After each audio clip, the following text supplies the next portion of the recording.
Once again, the waters of the United States, or WOTUS rule, is causing headaches for the cattle industry.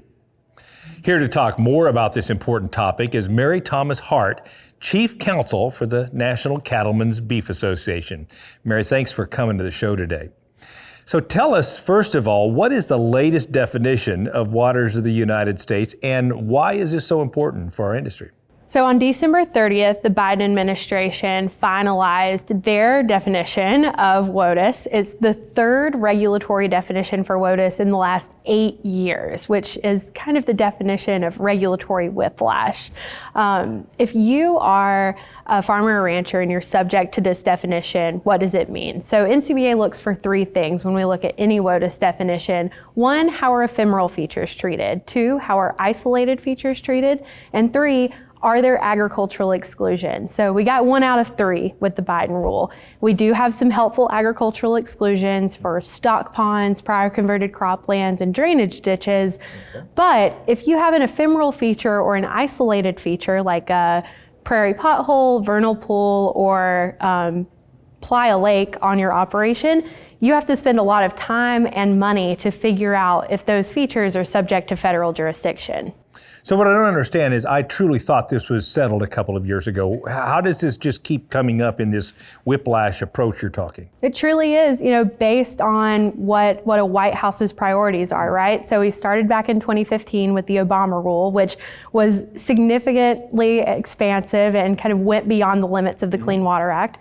The Trump administration tried to pull that back with the Navigable Waters Protection Rule, but the Biden administration showed up and didn't like what the Navigable Waters Protection Rule did, and so it pulled that rule back and replaced it with its own version.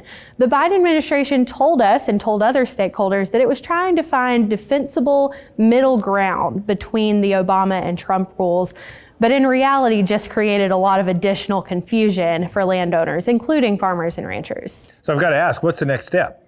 We go to court, right? So the rule was published in the Federal Register on January 18th, and by January 19th, NCBA and 13 other national trade associations had filed a lawsuit in the Southern District of Texas to have the rule put on hold and then hopefully vacated.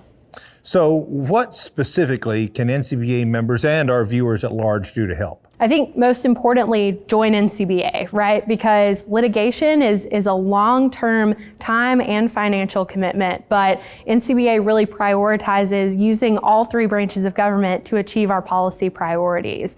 If you are already a member of NCBA and you are interested in following this issue, you can always go to policy.ncba.org to follow this and other environmental policy issues.